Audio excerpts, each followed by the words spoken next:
Social objectives of business. The social objectives of business are supply of desired product at fair prices, employment generation, welfare of the people, welfare of the employees, environment protection, and community services.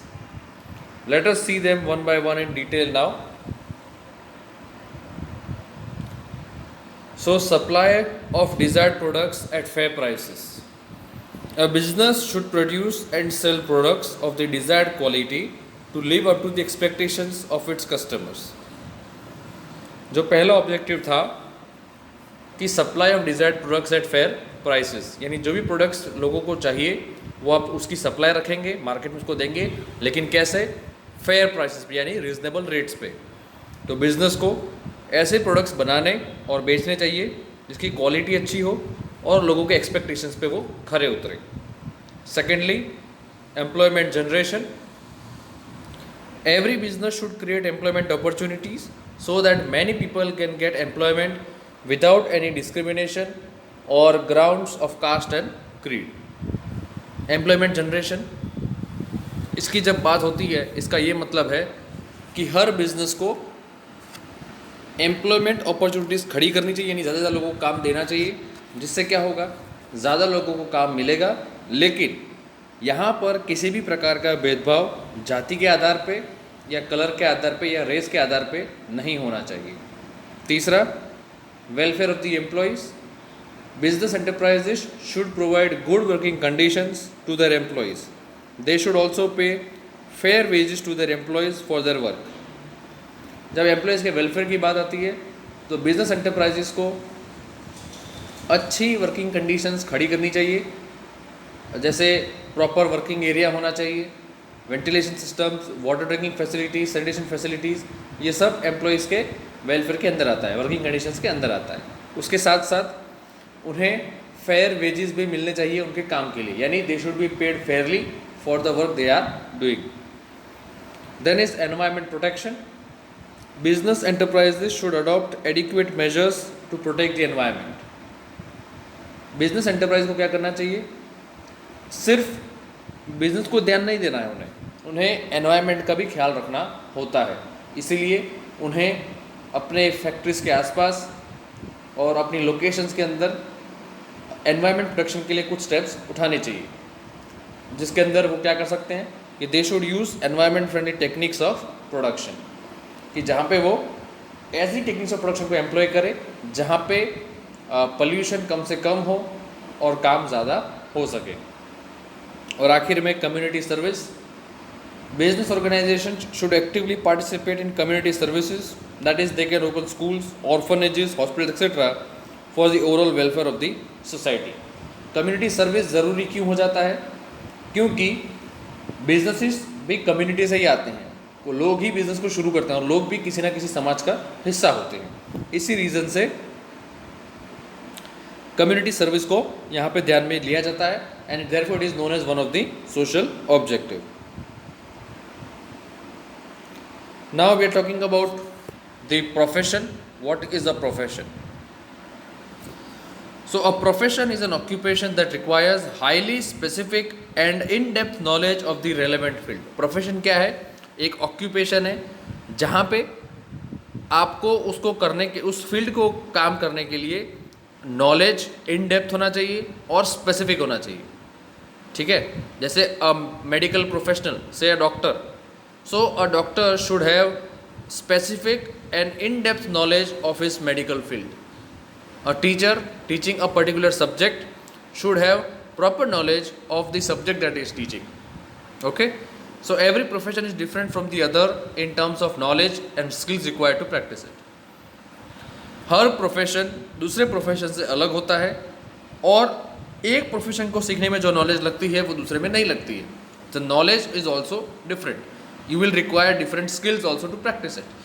A doctor cannot operate on a board and a teacher cannot operate on a person, right? So a teacher will require board skills, a doctor will require treating a patient skills. So the variation of skills is also different between different professions. Going further, features of a profession. Basically, there are 6 main features of profession. Firstly, professional degree, code of conduct, limited capital investment, professional association, restricted entry, and service motto. We'll see them one by one now. Firstly, professional degree and knowledge. A profession requires an individual to possess in-depth knowledge of the field. ठीक है, एक profession के अंदर ज़रूरी क्या होता है कि कोई भी व्यक्ति हो उसे अपनी फील्ड के बारे में इन-डेप्थ नॉलेज होना चाहिए। और वो कैसे होगा उसे, जब उसको लेकर वो कोई प्रोफेशनल कोर्स करता है। तो जैसे a doctor, he should have a degree in MBBS, then MD। A teacher, say BCom, MCom plus B.Ed. Okay, so these are various degrees, and this, with this help of these degrees, the person generates knowledge in himself while practicing a profession. Secondly, code of conduct.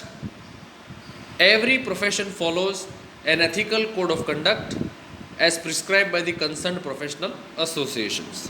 ये ध्यान रखने वाली चीज़ है कि हर profession का अपना एक group होता है, एसोसिएशन। जैसे डॉक्टर्स का कौन सा है, Indian medical association. Okay, so every professional association और group will have certain rules and regulations, कि अगर आप इस ग्रुप के मेंबर बनते हैं तो आपको ये रूल्स फॉलो करने पड़ेंगे। Those rules are known as code of conduct. Thirdly, limited capital investment. Practicing a profession requires limited capital investment. यानी अगर आपको अपना प्रोफेशन शुरू करना है या प्रैक्टिस करना है, आपको उसमें खर्चा बहुत कम लगेगा। Example, a lawyer would require an office, that's it. A doctor will require a clinic. You will have to invest some money but not a big amount. Then professional association. Every profession is associated with a professional association और body that provides guidelines for the behaviour और code of conduct of the members. फिर से वही बात है, professional associations कौन से होंगे, the group of people who are together in one particular profession. आपको मैंने बताया था डॉक्टर्स के लिए है इंडियन मेडिकल एसोसिएशन, उसी हिसाब से लॉयर्स के लिए है bar council. Okay, bar council of a state, bar council of India. Now this associations will lay down certain guidelines and code of conduct for the members, and every member must behave and practice their profession on basis of those guidelines. Then restricted entry. Entry in a profession is restricted through some requirements such as possession of a specific degree, knowledge of a specialized skill and membership of some professional association. अब कोई भी व्यक्ति किसी profession direct जा सकता नहीं है। ही should have certain requirements also, जैसे डिग्री होना चाहिए, नॉलेज होना चाहिए, स्किल होना चाहिए और किसी ना किसी एसोसिएशन का मेंबर होना चाहिए। ठीक है, अगर मैंने लॉ पढ़ा नहीं है, मेरे पास LLB नहीं है, तो मैं कल को जाके कोर्ट में जाके लॉयर नहीं बन सकता सीधा। I will have to get the degree first, I should have the knowledge and skills also, okay, so that I can work in that profession. Then service motto. Every professional aims at giving prime importance to the client serving. Sir, इसका एक उद्देश्य क्या रहेगा, service. तो every profession will have clients, doctors have patients, lawyers have clients, all right, on whose behalf they'll fight the case. Chartered accountants also have clients, all your business people, उनके accounts वही check करते हैं. Okay, so every profession will have client and every professional aim is to give importance to the client servicing. ये थी बात profession की। अब बात होगी एम्प्लॉयमेंट की। Now in this type of economic activity, individuals are hired by an organization to work on a regular basis and are paid in exchange for their services. Employment क्या होता है कि किसी भी एक व्यक्ति को कोई अपने काम के लिए रखता है और बदले में उसे पैसे देता है, that is known as employment. Okay, a teacher teaching in a school is an employee. Okay, so in this type of economic activity, individuals are hired by an organization to work on a regular basis and are paid in exchange for their services. Features: you have wages, performance, easy commencement or beginning, code of conduct, no job transfer and no capital required. Let us see them one by one. The first is easy commencement, यानी इसको शुरू करना बहुत ही आसान होता है। Commence यानी to start. Employment commences as soon as the appointment letter and the service agreement is signed by the employee. जैसे ही कोई एम्प्लॉय अपनी अग्रीमेंट को साइन करता है या उसे अपॉइंटमेंट लेटर मिलता है तो उसी दिन से उसका काम शुरू हो जाता है। सेकेंडली, नो कैपिटल रिक्वायर्ड, यानी no funding is required. No capital is required to enter into a service और एम्प्लॉयमेंट, क्योंकि आपको उसमें कोई खर्चा करना नहीं, everything is readymade, you have to just go and work. Thirdly, code of conduct. It is mandatory or compulsory for every employee to follow the rules and regulations prescribed by the employer of the company. There are two people, employee and employer. जो काम देता है या जो काम पे रख रहा है that is the employer, और सामने जो काम ले रहा है उसके बदले में पैसे लेगा वो, that person is known as the employee. Okay? So every employee must follow the rules and regulations prescribed by the employer of the organization or company. Okay? अगर ये कहा गया है कि your working hour is from morning 8 to 1 PM, तो आपको उसको follow करना पड़ेगा। उसको आप उसमें कुछ छेड़छाड़ कर सकते नहीं है। जो रूल्स तय हो गए हैं उसके हिसाब से काम करना होता है। Then there is no job transfer. Employee cannot be transferred from one person to another or from one organization to another. आप अपना काम किसी दूसरे को ट्रांसफ़र नहीं कर सकते और ना ही आप एक ऑर्गेनाइजेशन से दूसरे में ट्रांसफ़र हो सकते हैं। ठीक है? आप एक ऑर्गेनाइजेशन को छोड़ के दूसरे ऑर्गेनाइजेशन में जा सकते हैं, ये ध्यान रखना है आपको। छोड़ के, when you leave one organization only then you can join another, but you can not be transferred from one organization to another organization. Okay? Then performance. An employee needs to perform the tasks and duties assigned by the employer. Every employee will need to perform the task assigned by the employer. अगर कोई काम दिया गया है तो उसे उनको पूरा करना होता है। Then wages. Employees are given wages or salaries by the employer as remuneration for their service. अगर वर्कर है तो वेज, एम्प्लॉई है तो सैलरी। और ये रेम्यूनरेशन क्या होता है? It is the money that is paid for your services. Here is a brief comparison between business, profession and employment. अब तक हमने जो पढ़ा है उसी की एक समरी है ये। तो let us see commencement, the first difference, यानी इसको शुरू कैसे होता है। Business, it can be started by an entrepreneur depending on his or her decision to do so. इसे कोई भी व्यक्ति शुरू कर सकता है। Okay? Profession can be practiced only after successful completion of a degree or a certificate course. And employment commences as soon as the appointment letter and the service agreement is signed by the employer and the employee. Investment required. In business it will vary as per the size and nature of the business. आपका business जितना बड़ा होगा और किस प्रकार का business होगा उस पर डिपेंड करेगा आपको कितना पैसा चाहिए। प्रोफेशन में लिमिटेड खर्चा है, एम्प्लॉयमेंट में कोई खर्चा नहीं है, कोई इन्वेस्टमेंट नहीं है। अब रिस्क इन्वॉल्व, किस में ज़्यादा खतरा है, लॉस होने के चांस कहाँ पर ज़्यादा है। The degree of risk involved depends on the nature of goods produced dealt in by business and the scale of business operation. Risk किस पे डिपेंड करेगा कि आप कौन से प्रकार का सामान बनाते हैं और आपका बिजनेस कितना बड़ा है। प्रोफेशन के अंदर it is comparatively low the risk, employment के अंदर कोई रिस्क होता नहीं क्योंकि आपने कुछ पैसा लगाया नहीं है। Then transfer of ownership, it is possible and subject to fulfilment of certain legal formalities. मेरी किराने की दुकान थी, अब मुझे नहीं चलाना, so I can hand it to somebody else, but I will have to fulfil the legal formalities. Okay? Then in profession, ownership cannot be transferred as the professional himself और herself procures the required degree and skills. मेरी दुकान थी तो मेरा बेटा दुकान पे बैठ गया या मेरी बेटी दुकान पे बैठ गई, ठीक है, ये बिजनेस में होता है। लेकिन अगर मैं लॉयर था तो जब तक मेरा बेटा लॉयर नहीं बनता, मेरी बेटी लॉयर नहीं बनती, तब तक वो वहाँ पर काम नहीं कर सकती।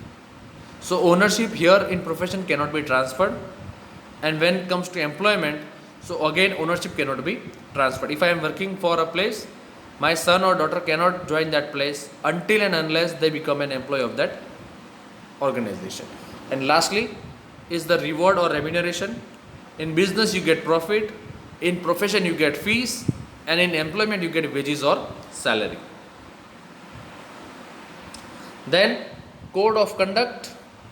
A business does not require a code of conduct. Business के अंदर कोई कोड ऑफ कंडक्ट होता नहीं है। बिजनेस के अंदर क्या होते हैं? Ethics, your moral values. Profession में the code of conduct is prescribe by the professional association. जिस एसोसिएशन को आपने ज्वाइन किया है उसी का आपको कोड ऑफ कंडक्ट फॉलो करना होता है। देन फाइनली एम्प्लॉय के लिए the code of conduct is prescribed in the form of terms and conditions laid down by the organization. Qualification in business, no minimum qualification is required, right. अनपढ़ लोग भी business शुरू करते हैं और वो कमाल कर जाते हैं। Then you have profession, prescribe professional qualification is required, ठीक है। जैसा आपको काम करना है वैसा आपको क्वालिफिकेशन चाहिए। और फाइनली एम्प्लॉयमेंट में depends upon the nature of the job. अगर क्लर्क है तो ग्रेजुएट, पियन है से 10th पास 12th पास, एग्जीक्यूटिव है तो से मास्टर्स डिग्री होल्डर, फिर आगे depends upon the nature of the job. Let us look at the classification of business activities. Business activities can be classified into two broad categories, industry and commerce. These are the two different categories, okay? Industry and commerce. Firstly, let us look at industry. Definition. Industry refers to those economic activities wherein raw material are processed and converted into final product. Industry क्या होता है? ये वो economic activity है जहाँ पे हम raw material को प्रोसेस करते हैं और उसे फाइनल गुड्स में कन्वर्ट करते हैं। During the process value addition to the raw material takes place. इस प्रोसेस के अंदर क्या होता है कि हम रॉ मटेरियल के अंदर क्या ऐड कर रहे हैं? वैल्यू ऐड कर रहे हैं। कैसे? उसको एक फिनिश प्रोडक्ट बना के। The final products have the higher value compare to the raw material, okay. Say example, producing a shirt, so when it is just raw cotton the value is different. When you make it into a cloth the value is different, but when you make it into a shirt it is comparatively more costlier than the cloth और the raw cotton. So, in industry, you convert raw material into a finished product, okay, and you are adding additional value to the raw material, and final product will have higher value compared to the raw material.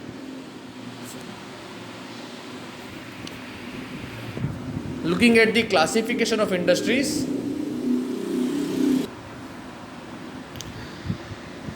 industries are further classified into three categories. We have seen this in lower standard 10 economics, okay, sectors of Indian economy. We have seen in that the industries are classified into three main categories. You have primary, secondary and tertiary. Under primary you have two types, extractive and genetic. Under secondary you have two types, manufacturing and construction, okay. Under manufacturing you have four types, analytical, synthetic, processing and assembling. We'll see them one by one. Firstly, primary industries.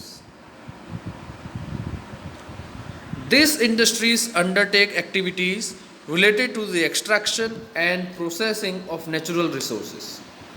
Primary industries क्या करती है? ये उन activities को take over करती है जहाँ पे नेचुरल रिसोर्स को निकालना होता है, यानी एक्सट्रैक्ट करना होता है और उन्हें प्रोसेस करना होता है, रिफाइन करना होता है। Based on the nature of activity performed, primary industries can further be classified into extractive and genetic, okay. Primary basically दो प्रकार में है, एक एक्सट्रैक्टिव और एक जेनेटिक। एक्सट्रैक्टिव इंडस्ट्रीज में क्या होता है?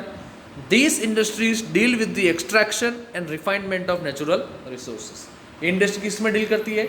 एक्सट्रैक्शन में और रिफाइनमेंट, यानी उसको वो पहले ज़मीन से निकालेगी और उसको प्रोसेस करेगी into something better, okay, refining it.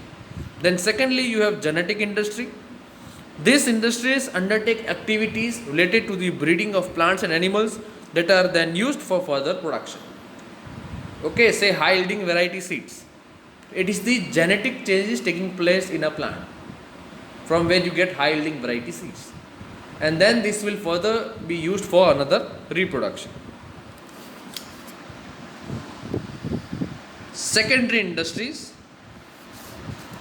These industries acquire raw material and further process them into final goods. Now you have to keep in mind the raw material for secondary industry is the final product of primary industry. यानी primary industry जहाँ production अपना बंद कर दिया, ख़त्म कर दिया, उसी चीज़ को वो यूज़ करेंगे अब सेकेंडरी में बतौर raw material. okay, and then they will further process them into final goods. These industries can be classified into two categories: manufacturing and constructing. Under manufacturing you have four types. Firstly, manufacturing industries. These industries process raw material or semi-finished goods into finished products which can readily be used by the final consumer. Manufacturing industry क्या है? यहाँ पे क्या होता है? यहाँ पे raw material को प्रोसेस किया जाता है या सेमी फिनिश्ड आधे गुड जो फिनिश्ड है उनको प्रोसेस किया जाएगा फिनिश्ड गुड्स में, okay, which can be readily used by the final consumer और us. We are the final consumers. Manufacturing industries can further be classified into four categories. The first is analytical industry. These industries analyze a single product or raw material and then refine and separate different elements from it to prepare the final product. Analytical industry में क्या होता है कि यहाँ पर वो सिर्फ एक प्रोडक्ट को एनालाइज करेंगे, उसको उसके रॉ मटेरियल को सोर्स को ढूंढेंगे, उस पर रिसर्च होगी और फिर उससे रिफाइन करने के बाद उसके सभी एलिमेंट्स को अलग कर देंगे, ओके, फिर उससे फिर फाइनल प्रोडक्ट को बनाया जाएगा. Then you have synthetic industries. This industries combine different raw material which serve as ingredients to produce a new product. Synthetic में क्या होता है कि ये अलग अलग रॉ मटेरियल्स को कंबाइन करते हैं और उन सबको मिला के एक प्रोडक्ट बनाते हैं. Then you have processing industries. In this industry the raw material is processed and refined in various stages and converted into the final product. Processing में क्या होता है कि रॉ मटेरियल को प्रोसेस किया जाता है, रिफाइन किया जाता है अलग अलग स्टेज पे और एक फाइनल प्रोडक्ट के रूप में उसको बनाया जाता है. All your packet foods fall under processing industries. Then assembling industries.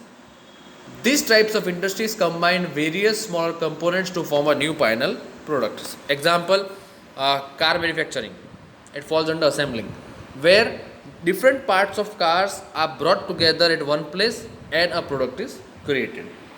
Then you have construction industries. These industries are concerned with the construction and development of infrastructure such as building, bridges, dams and roads. नाम से पता चलता है construction industry मतलब यहाँ पे कुछ बनाने की बात है. यहाँ पे क्या बनने की बात है? तो building, bridges, dams and roads, okay. Then you have tertiary industry. These industries constitute the service providers that facilitate the operation of primary and secondary industry. Tertiary industries में कौन लोग आएंगे? सर्विस प्रोवाइडर्स आएंगे जो आपके ऑपरेशंस को facilitate करते हैं with the help of money, transportation, ठीक है. ये सब किस में आ रहा है? टर्शरी में, okay. Some of the major services provided by tertiary industries are banking and credit facilities, communication and transportation. इनकी मदद से ही प्राइमरी और सेकेंडरी इंडस्ट्रीज फंक्शन कर पाती है. Then commerce. अब तक हम बात कर रहे थे इंडस्ट्री की, now commerce. It involves the trade और exchange of goods and services. Unlike industry, commerce does not involve production. इसका मेजर डिफरेंस क्या है कि इंडस्ट्री के जैसे यहाँ पे प्रोडक्शन होता नहीं है. यहाँ पर क्या होता है? इट इज़ दी ट्रेड और exchange of goods and services. सामान के बदले सामान, सामान के बदले पैसा, सर्विस के बदले पैसा, ओके. यहाँ पर कुछ भी बनाया जाता नहीं है, सिर्फ बेचा जाता है. Let us see the functions और you can say the role of commerce. Firstly trade. It removes hindrance of a person. काम करने में जो रुकावट आती है, हिंड्रेंस का मतलब होता है रुकावट, व्यक्ति के लिए रुकावट, उसको हटाता है. Secondly insurance. It removes the hindrance of risk. Insurance क्यों लेते हैं हम? रिस्क को कम करने के लिए. Why do we take health insurance? ताकि जब भी हम बीमार पड़े, पैसे ना भी हो तो भी हमारा इलाज अच्छी जगह हो जाए फ्री में और उसका हम क्लेम कर सकें, ठीक है. तो रिस्क कम हो जाता है. तीसरा ट्रांसपोर्टेशन, यानी रिमूव्स हिंड्रेंस ऑफ प्लेस. जगह की कोई प्रॉब्लम रहती नहीं है, you can move your goods from one place to another easily. Then banking. It will remove hindrance of finance. पैसा नहीं है, कोई बात नहीं, go to a bank, take a loan. Then storage and warehousing. No problem for storing your goods if you have storehouses. Now commerce, it bridges the gap between the producers and the sellers and removes the hindrance in the process of exchange. Commerce क्या करता है? Producer और seller, इनके बीच का जो gap है उसको cover करता है, और जितनी भी रुकावटें हैं, व्यक्ति की रुकावट हो, रिस्क हो, प्लेस की रुकावट हो, फाइनेंस की ज़रूरत हो, इन सभी को वो कम करता है in the process of exchange. Following are the ways in which hindrances और your stoppages in the process of exchange can be overcome by commerce. One, what are those? Those are trade, insurance, transportation, banking and storage and warehousing, which we have just seen them. Firstly, let us see trade. Now trade it involves exchange of goods between producers and consumers, which in turn helps in making the goods available to consumers easily. Trade क्या होता है? क्या involve करता है वो? It involves the exchange of goods between producer and consumer. Okay, यहाँ पर क्या होता है? It helps in making the goods available to consumers easily. Now as traders, they serve as a link between producer and customer. All your retail shop owners, your distributors, they act as a link between the producer and the consumer or the customer, and thus they overcome the hindrance of person. Hindrance of person का मतलब क्या होता है कि manufacturer और consumer के बीच में link का काम करने का काम होता है ट्रेडर का, और इसकी वजह से क्या होता है, जो रुकावट है व्यक्ति की वो हट जाती है. यानी सामान पहुंचेगा कैसे, कौन पहुंचाएगा? There should be a person. The trader becomes that person. Secondly, insurance. We have seen it reduces the hindrance of risk. How? It helps in recovering the losses incurred in case of any damage. Insurance क्या मदद करता है? It will help you to recover the losses if you have made any in case of any damage to the product. Thus, insurance acts as a shield against the risk and overcomes the hindrance of risk. Then you have transportation. It enables the producers to move their goods to the market in order to sell them to the consumer, and this helps in overcoming the hindrance of place. यानी बड़ी आसानी से producer अपने सामान को market तक पहुंचा सकता है जहाँ पे कंज्यूमर को वो सेल करेगा, और यहाँ से जो प्लेस का जो बैरिकेड था उसको हटा दिया जाता है. Then you have banking. Efficient banking facilities, easy and ready availability of cheap credit to businessmen and traders. This helps in overcoming the hindrance of finance. If you want to expand your business, if you want to do some more research and development for your products, if you want to introduce more products, if you want to add more units to your product, to your plant, you will require finance. और banking बड़ी अच्छी तरीके से और आसानी से सस्ता loan available business को और ट्रेडर्स को करवाती है. Then storage and warehousing. Modern technology has facilitated the production of goods in large quantities. Warehousing helps the producers in storing goods until they are sold to the final consumers, thus overcoming the hindrance of storage. When I say storage and warehousing, तो modern technology की मदद से जब goods ज़्यादा मात्रा में produce हो जाते हैं उनको स्टोर करने की भी समस्या हो जाती है. तो वेयर हाउसेज और godowns and storage houses, they help the producers in storing the goods. जब तक वो कंज्यूमर तक चले नहीं जाते, जब तक वो बिक नहीं जाते, तब तक उसे आप वेयर हाउस में स्टोर करके रख सकते हैं. That will reduce the storage problem. Classification of commerce. Commerce can be classified into two categories. First is trade, and secondly is auxiliary to trade. Okay.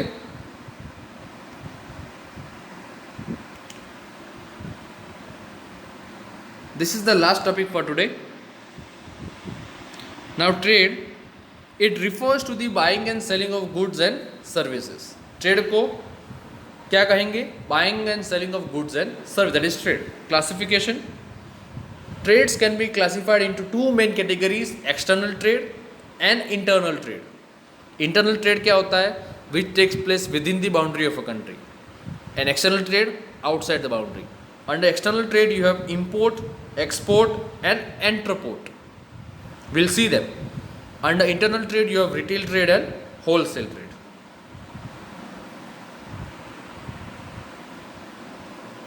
Thank you.